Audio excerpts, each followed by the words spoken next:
A minha convidada, Ariane Benedito, ela que é economista, especialista em mercado de capitais, está aqui com a gente ao vivo. Oi, Ariane, seja muito bem-vinda. Bom dia para você. Bom dia, Daniel. Bom dia a todos. Mais uma vez, obrigada pelo convite aqui de estar com vocês aqui de manhã. A gente que agradece aqui a sua presença, Ariane. E queria começar falando, queria voltar um pouquinho, né? Porque setembro, ele foi um mês marcado aí por decisões de políticas monetárias de bancos centrais mundiais para tentar conter uma inflação persistente, né? E entre essas decisões, o destaque ficou para o Federal Reserve, que elevou as taxas de juros americanas em 0,75 ponto percentual.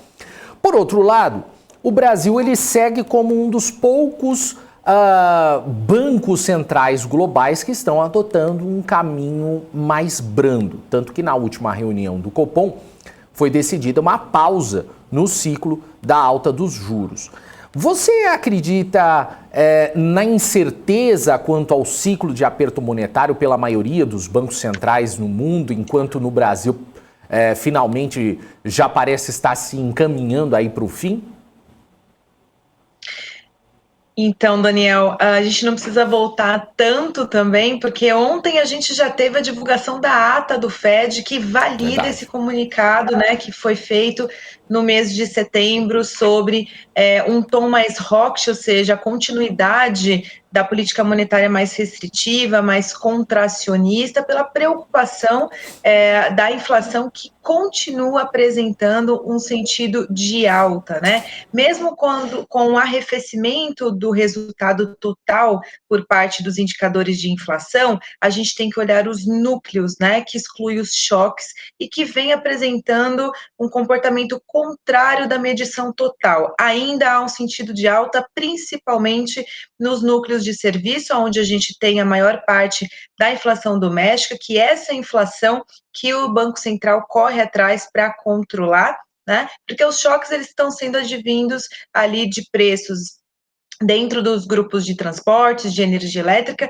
e que a política monetária ela tem pouca eficiência ali para controlar, né? Quando a gente compara a decisão de política monetária dos Estados Unidos, na Europa, até mesmo com o Banco da Inglaterra, que também se posicionou em relação à condução da política monetária daqui para frente, e já colocou-se como o Brasil, né, o fim da intervenção ali, mas que também deu um choque nos mercados, porque o mercado acredita que ainda não é momento e que isso pode dificultar o andamento em relação à inflação por lá, que segue tendo esse comportamento, assim como todo o resto do bloco da Europa e Estados Unidos, que está diferente do Brasil, né? O Brasil, como saiu na frente a decisão de aumento em juros lá em 2021, enquanto ainda a maioria das economias falavam que era uma inflação temporária, que era uma inflação advinda de choques, e de repente a gente entendeu que não, né, que haveria um carrego estatístico dessa inflação para as próximas medições, e com a recuperação da economia seria um problema mundial, global, essa inflação, e que se não fosse feito algo muito rápido devido à defasagem que a política monetária tem de atingir a inflação, essas economias teriam um problema. E é o que a gente está vendo exatamente neste momento, né? O Brasil se saindo muito melhor devido a essa antecipação de tomada de decisão. Isso deu espaço para que o nosso Banco Central anunciasse recentemente que haveria uma estabilização, apenas uma manutenção da Selic, mas eu acho que o jogo ainda não está ganho, tá, Daniel? Quando a gente também observa a inflação, a gente teve a divulgação do IPCA e a gente viu exatamente esse movimento. A deflação, o terceiro mês consecutivo de deflação para a inflação brasileira, mas o núcleo ainda em sentido de alta, que é o que preocupa, e a gente não pode esquecer também da inflação ao produtor, que também, mesmo apresentando arrefecimento em relação à medição anterior, ainda apresenta o sentido de alta. Veio muito mais abaixo essa deflação, né, esse movimento de queda, do que as expectativas. Então, mostra ainda que a inflação ela se mantém persistente. Agora, me fala uma coisa, a gente vê um risco de recessão aí nas grandes economias em 2023 e um cenário de alta dos juros para combater a inflação em escala global. E ele tem mantido o tom de cautela entre os investidores? Isso causa, né?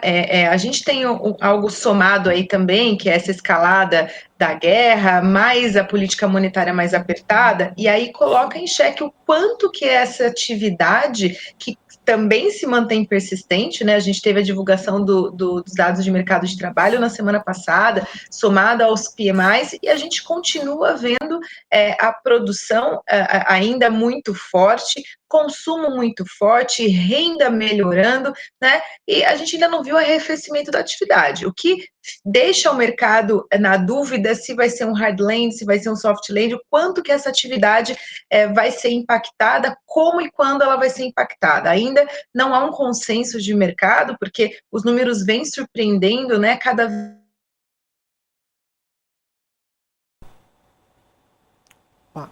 Tivemos aí um pequeno problema aí com a conexão com a Ariane. Vamos ver se a gente consegue voltar a falar com a Ariane daqui a pouquinho. Voltou. O pessoal já me avisou. Então, a Ariane está de volta. Caiu aqui, Ariane, mas voltou rapidinho. Pode voltar. Perdão, pessoal, um probleminha técnico aqui de internet. Mas como eu estava explicando para vocês, né, não há um consenso ainda de mercado em relação a quando essa atividade começa a arrefecer, porque quanto mais apertado fica a política monetária, maior é a expectativa de arrefecimento do nível de atividade, do mercado de trabalho, e não é o que a gente está vendo nas últimas medições, né? A gente está sendo surpreendido cada vez mais por esses indicadores, né? Mercado de trabalho ainda aquecido, melhora na renda, o que estimula mais consumo, e aí a gente tem dificuldade de controle de preços advindo ali do nível de atividade, né, aquecido, e a continuidade de consumo nessas economias, né? Então, coloca-se o investidor nessa posição de cautela pela incerteza. O que causa cautela no mercado é a incerteza, né? A gente tem dois pontos de movimentações importantes que causam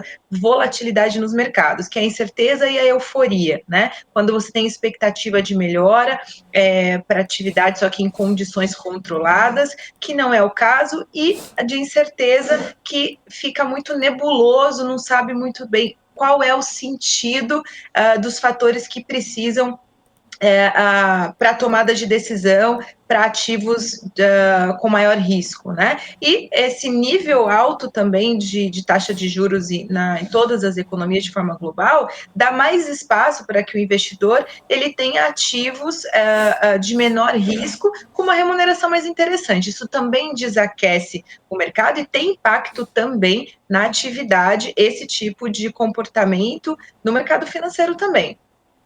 Uhum.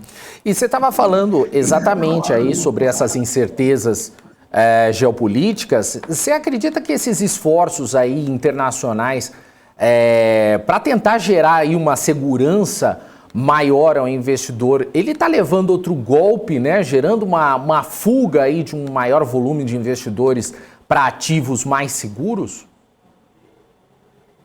Sim, exatamente por esse ponto da incerteza, né? Esse ataque à ponte, a retaliação da Rússia trouxe mais uma evidência que talvez a guerra não esteja próxima do fim, né?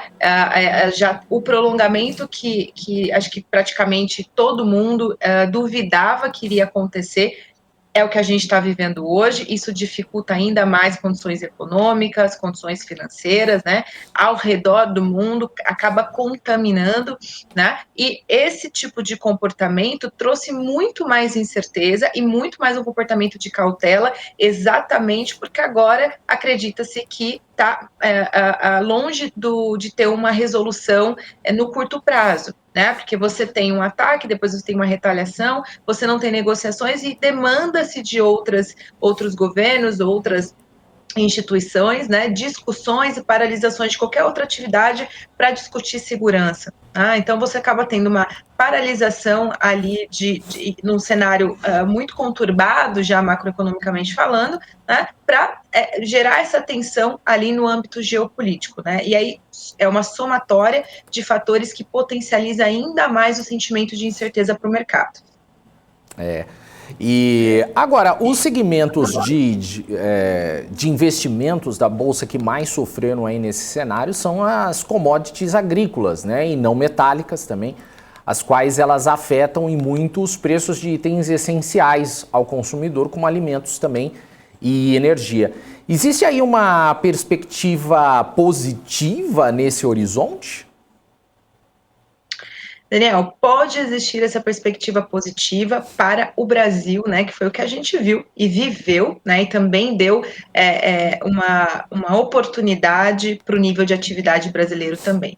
O problema é que preço, né, pressão nos preços das commodities contamina toda a cadeia econômica, né? E aí você passa de novo até problemas no sentido de inflação mais alta, né? Você acaba tendo uma pressão por interrupção, de oferta nas commodities energéticas, né, encarecimento de alimentos e por aí vai. E no final uma contaminação e você tem encarecimento também de logística, ou seja, um movimento em cadeia que vai dificultar para todas as economias, né? Só que por outro lado, essa interrupção de oferta acaba abrindo oportunidades para outros mercados.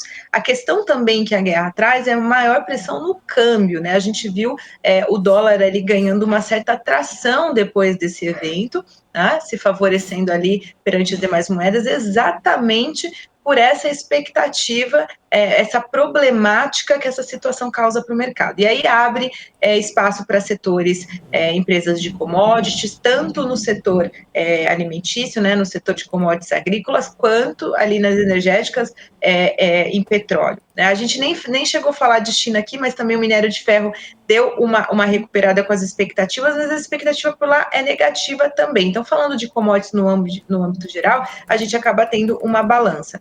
Falando de petróleo também, que é o que mais se discute quando fala sobre a guerra, né, sobre a Europa em si, o consumo de energia por lá, como que o país os países vão se comportar para dar uma resolução em relação a esse impasse, né?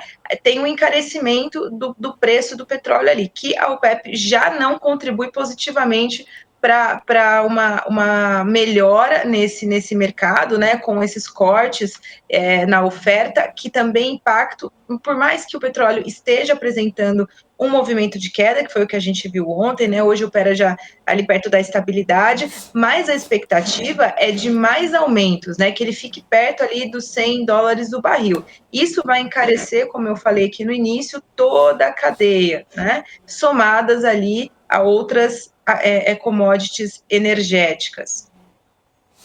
Você falou da China e o Flávio Cabral aqui no nosso chat já estava lembrando a gente para falar sobre China, porque China ainda é incerteza, né? A China ainda é uma situação que deixa muita gente aí preocupada, principalmente com essa questão com os Estados Unidos, então ainda fica um clima que a gente não sabe para onde vai, né?